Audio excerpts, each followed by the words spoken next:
नमः शिवाय। हर हर महादेव। जय शंकर की। ओम गुरुवे नमः। भक्तों, आज भगवान भोलेनाथ की और माता पार्वती की कृपा से हम शिव पुराण सत्संग भाग 21 का श्रवण करेंगे।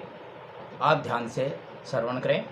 भगवान विष्णु ने पूर्व काल में हरीश्वर शिव से हे सुदर्शन चक्र प्राप्त किया था।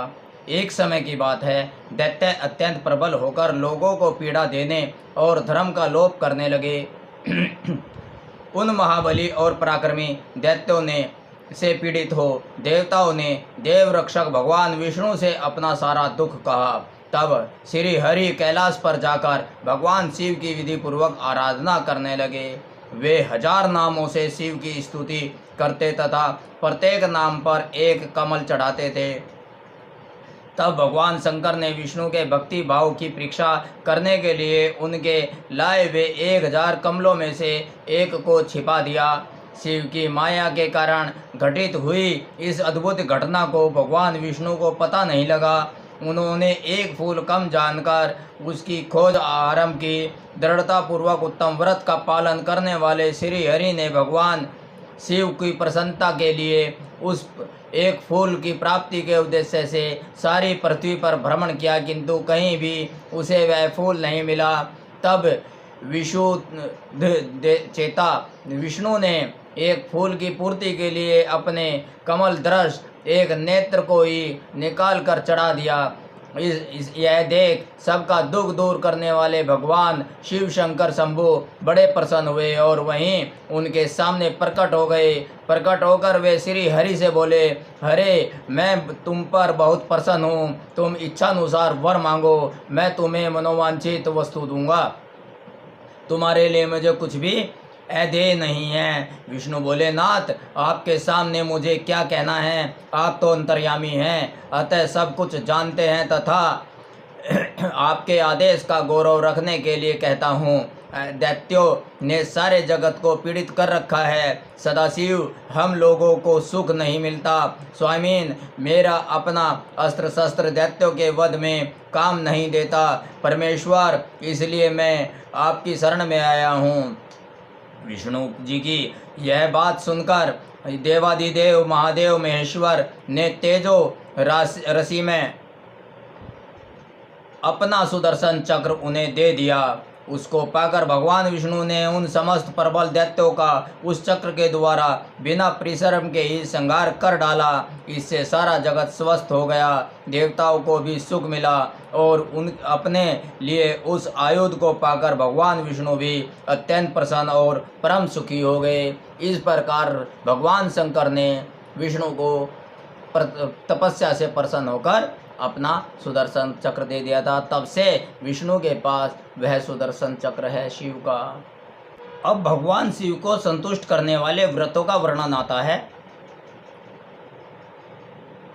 भगवान शिव के बहुत से व्रत हैं जो भोग और मोक्ष प्रदान करने वाले हैं। उनमें मुख्य 10 व्रत हैं, जिन्हें जबाल श्रुति के विद्वान 10 व्रत कहा गया है। द्विजों को सदा यत्न पूर्वक इन व्रतों का पालन करना चाहिए। प्रत्येक अष्टमी को केवल रात में ही भोजन करें। प्रत्येक कृष्ण पक्ष की अष्टमी को भोजन का सर्वथा त्याग कर दें। शुक्ल पक्ष की एकादशी को भी भोजन छोड़ दें, किंतु कृष्ण पक्ष की एकादशी को रात में शिव भगवान का पूजन करने के पश्चात भोजन किया जा सकता है। शुक्ल पक्ष की त्रयोदशी को तो रात में भोजन करना चाहिए, परंतु कृष्ण पक्ष की चतुर्दशी को शिव व्रतधारी पुरुषों के लिए भोजन का सर्वथा निषेध है। दोनों पक्षों में प्रत्येक सोमवार को प्रयत्न पूर्वक केवल रात में ही भोजन करना चाहिए। शिव के व्रत में तत्पर रहने वाले लोगों के लिए यह अनिवार्य नियम है। इन सभी व्रतों में व्रत की पूर्ति के लिए अपनी शक्ति के अनुसार शिव भक्त ब्राह्मणों को भोजन कराना चाहिए। द्विजों को इन सब व्रतों का नियम पूर्वक पालन करना चाहिए। जो द्विज इनका त्याग करते हैं वे चोर होते हैं। मुक्ति मार्ग में प्रवीण पुरुषों को मोक्ष की प्राप्ति कराने वाले 4 व्रतों का नियम पूर्वक पालन करना चाहिए। वे 4 व्रत इस प्रकार हैं। भगवान शिव की पूजा रुद्र मंत्रों का जाप, शिव मंदिर में उपवास तथा काशी में मरण, ये मोक्ष के सनातन धर्म हैं। सोमवार को की अष्टमी और कृष्ण पक्ष की चतुर्दशी, ये इन दो तिथियों को उपवास पूर्वक व्रत रखा जाए तो वह भगवान शिव को संतुष्ट करने वाला होता है, इसमें कोई भी संशय नहीं है। इन चारों में भी शिवरात्रि का व्रत ही सबसे अधिक बलवान है, इसलिए भोग और मोक्ष रूपी फल की इच्छा रखने वाले लोगों को मुख्यतः उसी का पालन करना चाहिए। इस व्रत को छोड़कर दूसरा कोई मनुष्य के लिए हितकर व्रत नहीं है। यह व्रत सबके लिए धर्म का उत्तम साधन है। कौन सा व्रत? शिवरात्रि का। निष्काम तथा सकाम भाव रखने वाले सभी मनुष्यों, वर्णों, आश्रमों, स्त्रियों, बालकों, दासों, दासियों तथा देवता आदि सभी देवधारियों के लिए यह श्रेष्ठ व्रत हितकारक बताया गया है। माघ मास के कृष्ण पक्ष में शिवरात्रि तिथि का विशेष महात्म कहा गया है। जिस दिन आधी रात के समय तक वह तिथि विद्यमान हो, उसी दिन उसे व्रत के लिए ग्रहण करना चाहिए। शिवरात्रि करोड़ों हत्याओं के पापों का नाश करने वाली है। उस दिन सवेरे से लेकर जो कार्य करना आवश्यक है उसे प्रसन्नतापूर्वक बताया जा रहा है, उसे ध्यान से सुनो। शिवपुराण में बताया जा रहा है, बुद्धिमान पुरुष सवेरे उठकर बड़े आनंद के साथ स्नान आदि नित्य कर्म करे, आलस्य को पास न आने दे, फिर शिवालय में जाकर शिवलिंग का विधिवत पूजन करके शिव को नमस्कार करने के पश्चात उत्तम रीति से संकल्प करे। ऐसा संकल्प करके पूजन सामग्री का संग्रह करें और उत्तम स्थान में जो शास्त्र प्रसिद्ध शिवलिंग है उसके पास रात में जाकर स्वयं उत्तम विधि विधान का संपादन करें। फिर शिव के दक्षिण और पश्चिम में सुंदर स्थान पर उनके निकट ही पूजा के लिए संचित सामग्री को रखें। तदंतर श्रेष्ठ पुरुष वहाँ फिर स्नान करे। स्नान के बाद सुंदर वस्त्र और उपवस्त्र धारण करके 3 बार आचमन करने के पश्चात पूजन आरंभ करें।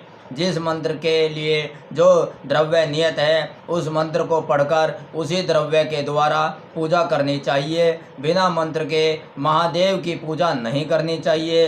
गीत, वाद्य, नृत्य आदि के साथ भगवान शिव से संपन्न हो रात्रि के प्रथम पहर में पूजन करके विद्वान पुरुष मंत्र का जप करे।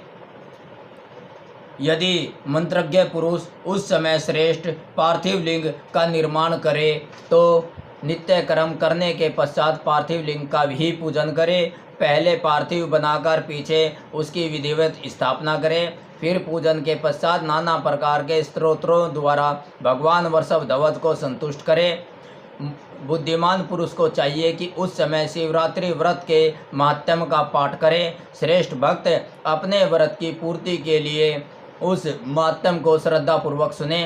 रात्रि के चारों पहरों में 4 पार्थिव लिंगों का निर्माण करके आह्वान से लेकर विसर्जन तक क्रमशः उनकी पूजा करें और बड़े उत्सव के साथ प्रसन्नतापूर्वक जागरण करें। प्रातःकाल स्नान करके पुनः वहाँ पार्थिव शिव की स्थापना और पूजन करें। इस तरह व्रत को पूरा करके हाथ जोड़कर मस्तक झुकाकर बारंबार नमस्कार पूर्वक भगवान शंभु से प्रार्थना करता रहे, भजन पूजन करता रहे। शिवरात्रि का व्रत इतना उत्तम है, इतना पावन है, इतना प्रभावशाली है कि अगर अनजाने में, एक तो अपने आप अपनी मर्जी से करते हैं, लेकिन बिना मर्जी के भी अनजाने में परिस्थितिवश शिवरात्रि का उपवास हो जाए तो वह भी बहुत फलीभूत होता है। तो शिव पुराण में एक कथा आती है निषाद की, भील की, तो उस कथा का श्रवण करें जिसे शिवरात्रि का फल मिला था। किसी वन में एक भील रहता था जिसका नाम था गुरद्रोह।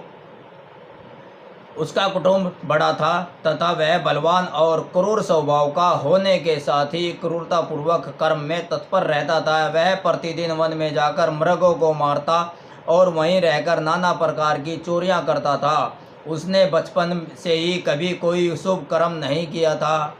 इस प्रकार वन में रहते हुए उस दुरात्मा भील का बहुत समय बीत गया। एक दिन बड़ी सुंदर और शुभकारक शिवरात्रि आई, किंतु वह दुरात्मा घने जंगल में निवास करने वाला था, इसलिए उस व्रत को नहीं जानता था। उसी दिन उस भील के माता पिता और पत्नी ने भूख से पीड़ित होकर उससे याचना की, हमें खाने को दो।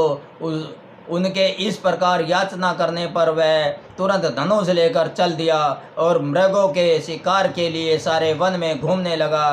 देवयोग से उसे उस दिन कुछ भी नहीं मिला और सूर्यास्त हो गया। इससे उसको बड़ा दुख हुआ और वह सोचने लगा, अब मैं क्या करूं, कहाँ जाऊं, आज तो कुछ नहीं मिला। घर में जो बच्चे हैं उनका तथा माता पिता का क्या होगा, वे तो भूखे ही मर जाएंगे। मेरी जो पत्नी है उसकी भी क्या दशा होगी। वह यह सोचने लगा और चिंता में रहने लगा। अतः मुझे कुछ लेकर ही घर जाना चाहिए, अन्यथा नहीं। ऐसा सोचकर वह व्याध एक जलाशय के समीप पहुंचा और जहां पानी में उतरने का घाट था वहां जाकर खड़ा हो गया। वह मन ही मन यह विचार करता था कि यहाँ कोई न कोई जीव पानी पीने के लिए अवश्य आएगा, उसी को मारकर कृतकृत्य हो उसे साथ लेकर प्रसन्नतापूर्वक घर को जाऊंगा। ऐसा निश्चय करके वह व्याध एक बेल के पेड़ पर चढ़ गया और वहीं जल साथ लेकर बैठ गया। उसके मन में केवल यही चिंता थी कि कब कोई जीव आएगा और उसे मैं मारूंगा। इसी प्रतीक्षा में भूख प्यास से पीड़ित हो वह बैठा रहा।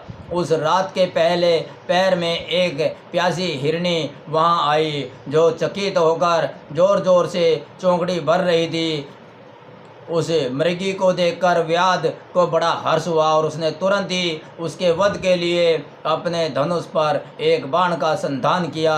ऐसा करते हुए उसके हाथ के धक्के से थोड़ा सा जल और विल्लव पत्र नीचे गिर पड़े। उस पेड़ के नीचे शिवलिंग था। उस जल और विल्लव पत्र से शिव की पूजा का प्रथम पहर संपन्न हो गया। उस पूजा के माध्यम से उस व्याध का बहुत सा पातक तत्काल नष्ट हो गया। वहाँ होने वाली खटखटाहट की आवाज़ सुनकर हिरणी ने भय से ऊपर की ओर देखा। व्याध को देखते ही वह व्याकुल हो गई और बोली, तुम क्या करना चाहते हो, मेरे सामने सच सच बताओ। तब उसने भील ने निषाद ने कहा, आज मेरे कुटुंब के लोग भूखे हैं, अतः तुमको मारकर उनकी भूख मिटाऊंगा, उन्हें तृप्त करूंगा। वह दारुण वचन सुनकर तथा जिसे रोकना कठिन था उस दुष्ट भील को बाण ताने देखकर मृगी सोचने लगे कि अब मैं क्या करूं, कहाँ जाऊं, अच्छा कोई उपाय रचती हूं। ऐसा विचार कर उसने वहाँ इस प्रकार कहा। मृगी बोली, भील, मेरे सांस से तुमको सुख होगा, मेरे मांस से तुमको सुख होगा। इस अनर्थकारी शरीर के लिए इससे अधिक महान पुण्य का कार्य और क्या हो सकता है। उपकार करने वाले प्राणी को इस लोक में जो पुण्य प्राप्त होता है उसका 100 वर्षों में भी वर्णन नहीं किया जा सकता। परंतु इस समय मेरे सब बच्चे मेरे आश्रम में ही हैं। मैं उन्हें अपने बहन को अथवा स्वामी को सौंपकर लौट आऊँगी। वनेचर, तुम मेरी इस बात को मिथ्या न समझो, मैं फिर तुम्हारे पास लौट आऊँगी, इसमें संशय नहीं है। सत्य से ही धरती टिकी हुई है, सत्य ही समुद्र अपनी मर्यादा में स्थित है और सत्य से ही निर्झरों से जल की धाराएं गिरती रहती हैं।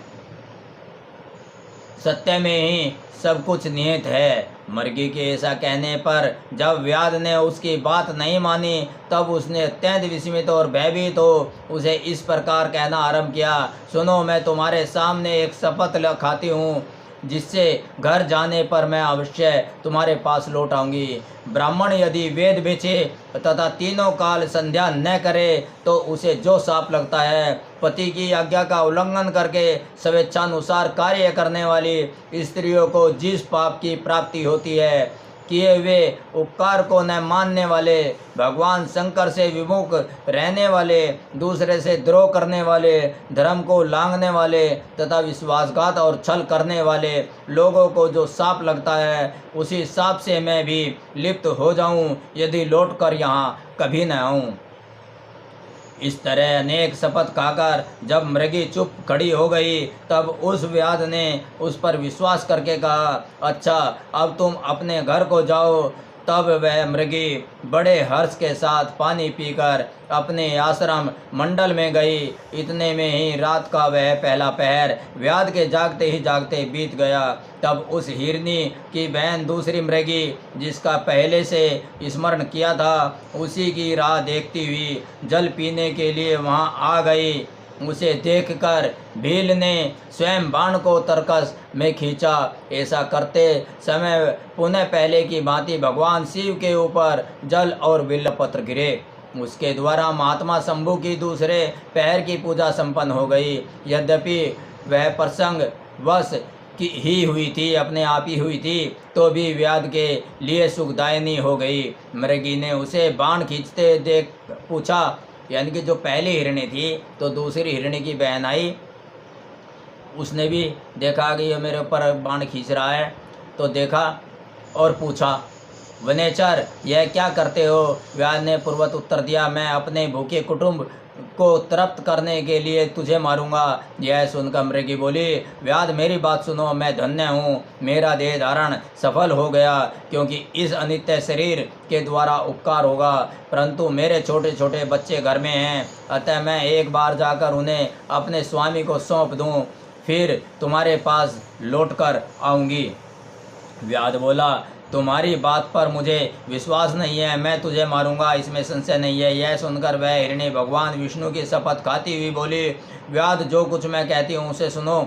यदि मैं लौट करने आऊँ तो अपना सारा पुण्य हार जाऊँ, क्योंकि जो वचन देकर उससे पलट जाता है वह अपने पुण्य को हार जाता है। जो पुरुष अपनी विवाहिता स्त्री को त्याग कर दूसरे के पास जाता है, वैदिक धर्म का उल्लंघन करके कपोल कल्पित धर्म पर चलता है, भगवान विष्णु का भक्त होकर शिव की निंदा करता है, माता पिता की निधन तिथि को श्राद्ध आदि न करके उसे सोना बिता देता है, तथा मन में संताप का अनुभव करके अपने दिए हुए वचनों को पूरा करता है, ऐसे लोगों को जो पाप लगता है वही मुझे भी लगे, यदि मैं लौट कर न आऊँ। उसके ऐसा कहने पर व्याध ने उस मृगी से कहा, जाओ। मृगी जल पीकर हर्षपूर्वक अपने आश्रम को गई। इतने में ही रात का दूसरा पहर भी व्याध के जागते जागते बीत गया। इसी समय तीसरा प्रहर प्रारंभ हो जाने पर मृगी के लौटने में बहुत विलंब हुआ। जान चकित हो व्याध उसकी खोज करने लगा। इतने में ही उसने जल के मार्ग में एक हिरण को देखा। वह बड़ा धष्टपुष्ट था। उसे देखकर वनेचर को बड़ा हर्ष हुआ और वह धनुष पर बाण रखकर उसे मार डालने को उद्यत हुआ। ऐसा करते समय उसके प्रारब्धवश कुछ जल और बिल्व पत्र शिवलिंग पर गिरे। उससे उसके सौभाग्य से भगवान शिव की तीसरे पहर की पूजा संपन्न हो गई। इस तरह भगवान ने उस पर अपनी दया दिखाई। पत्तों के गिरने आदि का शब्द सुनकर उस मृग ने व्याध की ओर देखा और पूछा, क्या करते हो? व्याध ने उत्तर दिया, मैं अपने कुटुंब को भोजन देने के लिए तुम्हारा वध करूँगा। व्याध की यह बात सुनकर हिरण के मन में बड़ा हर्ष हुआ और तुरंत ही व्याध से इस प्रकार बोला। हिरण ने कहा, मैं धन्य हूँ, मेरा हष्ट पुष्ट होना सफल हो गया, क्योंकि मेरे शरीर से आप लोगों की तृप्ति होगी। जिसका शरीर परोपकार के काम में नहीं आता उसका सब कुछ व्यर्थ चला जाता है। जो समर्थ रहते हुए भी किसी का उपकार नहीं करता है उसकी वह सामर्थ्य व्यर्थ चली जाती है तथा वह परलोक में नरकगामी होता है।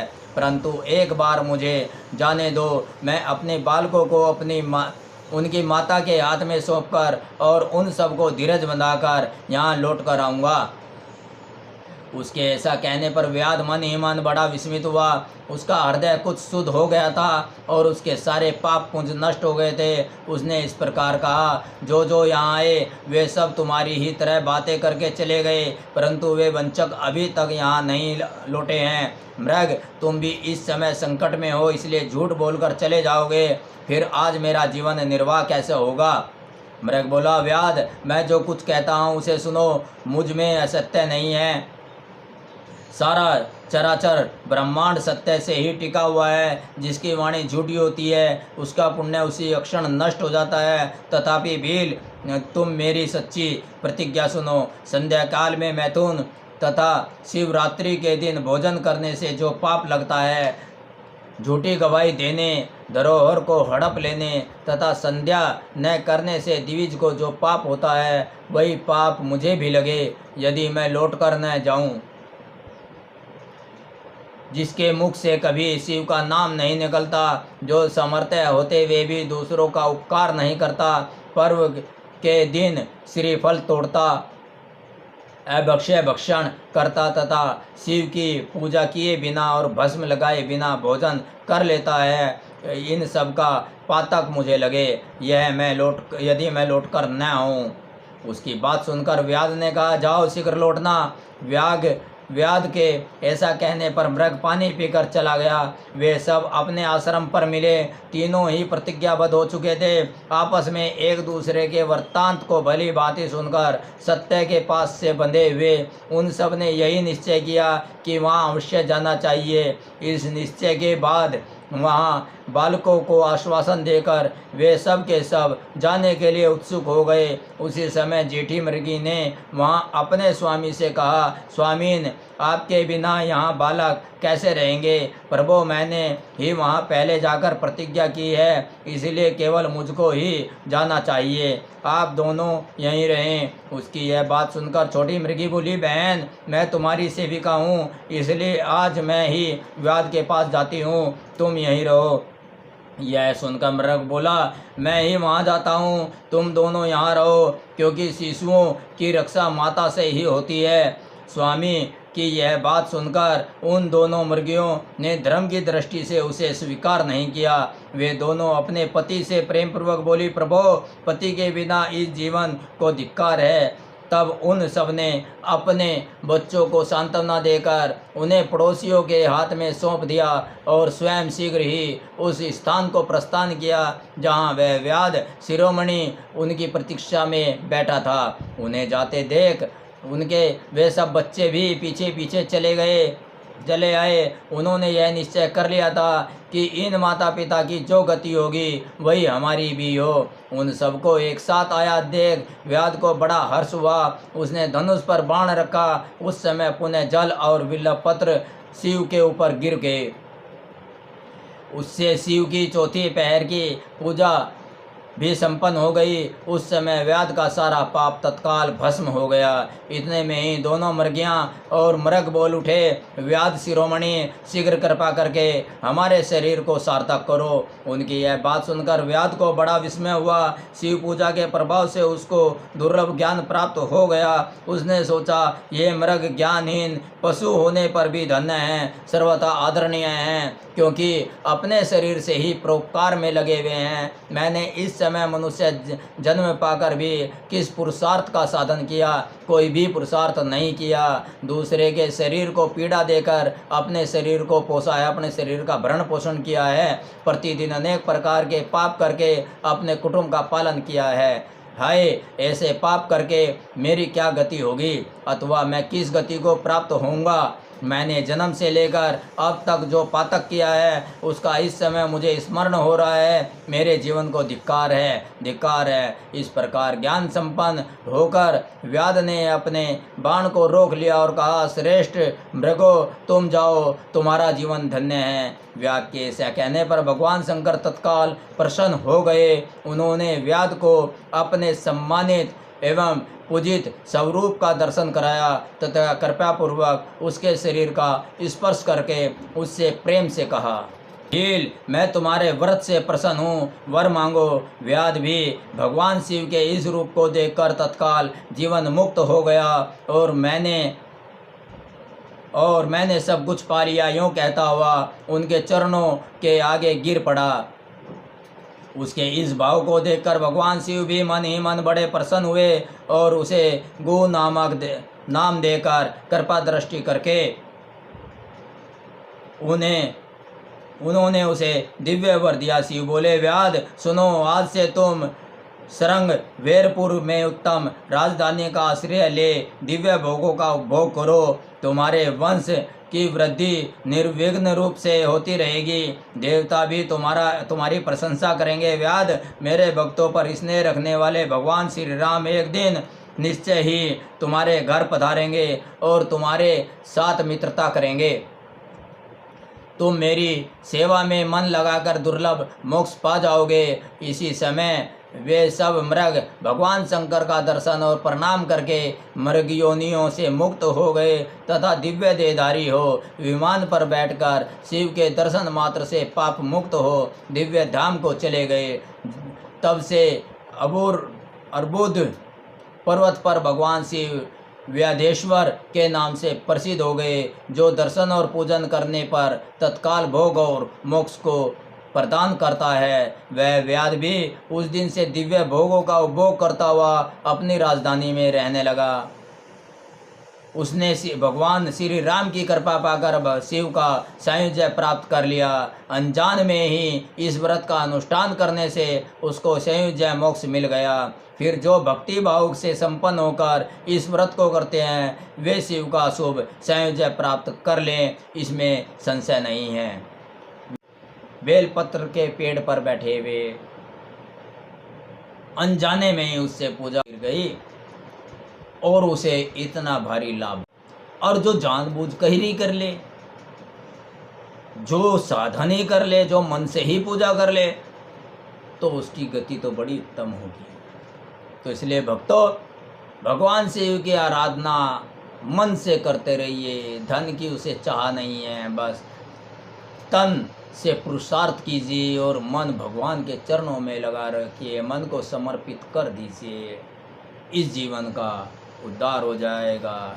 नहीं तो कहते हैं महापुरुष, मानुष बड़ा अनमोल रे, मानुष जन्म बड़ा अनमोल रे, इसे मिट्टी में ना रोल रे, इसे मिट्टी में ना रोल रे। इसलिए भक्तों, भगवान शिव की कृपा आप पर बनी रहे, आपके घर में सुख शांति रहे, वंश वृद्धि रहे, सुख आनंद की प्राप्ति सदा आपके जीवन में फलती फूलती रहे। इन्हीं दुआओं के साथ ओम नमः शिवाय, हर हर महादेव, जय शंकर की, ओम गुरुवे नमः।